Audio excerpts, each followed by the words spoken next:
ចាហាងគេប្រើខ្ញុំចិត្តម្នាស់ហើយនៅពេលគេប្រើខ្ញុំចិត្តម្នាស់ហើយគេអត់ដើរចេញពីខ្ញុំហើយគេនៅឈរមើលខ្ញុំក្នុងចិត្តខ្ញុំចេះឆ្ងល់មិនបានជាអត់ដើរចេញពីខ្ញុំចឹងខ្ញុំងាកក្រោយខ្ញុំសួរថាអ្នកឯងត្រូវការអីទៀតមែនគ្រូខ្ញុំនៅផ្លូវគេឬមួយក៏ខ្ញុំស្ដាប់អង់គ្លេសបានគេប្រើខ្ញុំធ្វើអីខ្ញុំទាញម្នាស់មកចិត្តចឹងគេថាចង់ដឹងថាអ្នកឯងចិត្តម្នាស់មិនខ្ញុំថាយេនេះខ្ញុំចិត្តអញ្ចឹងខ្ញុំចិត្តអញ្ចឹងបងប្អូនខ្ញុំចិត្តម្នាស់ហើយខ្ញុំចិត្តភ្នែកអាប់តែគេឲ្យមេដៃខ្ញុំទាំងម៉ែទាំងកូនហ្មងបងប្អូនគេថាចេះតាំងពីគេមានបុគ្គលិកទាំងអស់គេទៅមិនឃើញខ្ញុំមួយឲ្យចិត្តម្នាស់ដូចគេយេវៀតណាមហើយខ្មែរយើងចិត្តម្នាស់អញ្ចឹងដូចគ្នាគេថាពេលដែលគេជួអ្នកដតីទៀតដូចជាជនជាតិមីស្គិនឬក៏ជនជាតិផ្សេងទៀតដែលមិនមែនជាអាស៊ីណាបងប្អូនណាយគេចិត្តម្នាស់គឺគេអត់ចិត្តភ្នែកទេគេចិត្តឲ្យអស់តែម្ដងដល់ពេលអញ្ចឹងទៅអាសាច់ម្នាស់ហ្នឹងវាមិនទៅតាមនឹងដែរអញ្ចឹងទៅគាត់ថាគាត់បើកហាង5ឆ្នាំហើយគាត់ទៅឃើញខ្ញុំមួយហ្នឹងឯងដែលចិត្តម្នាស់ដូចគាត់ហើយត្រូវចិត្តគាត់ទៀតអត់ឡើងទៅរៀបរាប់រឿងម្នាស់ដោយសារទាញម្នាស់ហើយនឹកឃើញរឿងហ្នឹងក៏និយាយឲ្យបងប្អូនទាំងអស់គ្នាស្ដាប់ទៅថ្ងៃនេះខ្ញុំមកស្លមកជូរកែងមកជូរខ្ទិះជូរខ្ទិះទេអានេះមិនមែនជូរកែងទេហើយខ្ញុំប្រើជាមួយនឹងគ្រឿងស្លមកជូរស្រាប់ចេះខ្ញុំទិញថ្ងៃមុនហ្នឹងបងប្អូនវាងាយស្រួលអត់ចាំបាច់បុកគ្រឿងអីទេស្លទៅឆ្ងាញ់ដូចគ្នាយើងអាចយកទៅស្លមកជូរគ្រឿងជូរខ្ទិះអីហ្នឹងគ្រឿងវាស្រៀងគ្នាហ្នឹងឯងហើយខ្ញុំធ្វើតាមបងប្អូនគាត់ខមមិនប្រាប់ខ្ញុំពីមុនខ្ញុំចូលចិត្តយកប្រេងកូរជាមួយណាគ្រឿងហ្នឹងឲ្យឈ្ងុយដើម្បីបានពណ៌ស្អាតណាតែបងប្អូនថាអាហ្នឹងមិនមែនហៅបញ្ជូរខ្ទិះទេ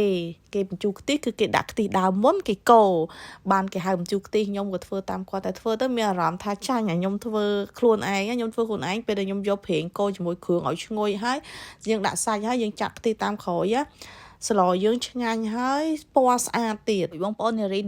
ធ្លាប់បានទិញសោភានារីប្រើប្រាស់នៅសោភានារីគឺជាប្រភេទស្លីអនាម័យទំហំធំស្ដើងប្រើបានទាំងយប់ទាំងថ្ងៃស្តង់ដារជប៉ុនជក់ទឹកបានល្អជួយការពារមិនឲ្យធំក្លិនមិនស្គៀបលមាស់មិនបតេបតាហៀចេញមកខាងក្រៅម្លាយសមរម្យបងប្អូនអាចទិញបានទៅតាមផ្សារតាម page ឬក៏តាមតំណាងចែកចាយរបស់ក្រុមហ៊ុនផ្សារធម្មជាតិ24ទូទាំងប្រទេសកម្ពុជាសម្រាប់ជូរខ្ទិះខ្ញុំថ្ងៃនេះគឺខ្ញុំស្លមួយសាច់គោខ្ញុំស្លតាមមួយចានល្មមតែឲ្យប្តីខ្ញុំដោយសារតែខ្ញុំទៅធ្វើការអញ្ចឹងទៅគាត់នៅជាមួយកូនហើយកូនខ្ញុំញ៉ាំតិចតែអាជូរខ្ទិះជូរអីគ្រឿងហ្នឹងទាត់ទៅស្លស្ងោសុបបងគាត់ញ៉ាំបាយច្រើនពេលខ្លះស្លបែបបញ្ញាប់អញ្ចឹងទៅចេះតែដាក់សិនណាបងប្អូនគ្រឿងអំបិលស្ករប៊ីចេងអីដាក់ឲ្យតែមានគ្រប់ទៅដោយសារតាពេលខ្លះទៅស្លយូរទៅវារៀងចាំដៃអីចឹងណាពេលកូរច្របល់នេះនៅសល់ខ្ទិះដូងដែលនៅជាប់កំប៉ុងយកចាក់ទឹកហើយចាក់ចូលអស់តែហ្មងទៅអញ្ចឹងពេលដែលយើងស្លដូចខ្ញុំនិយាយចឹងពេលដែលខ្ញុំស្លបែប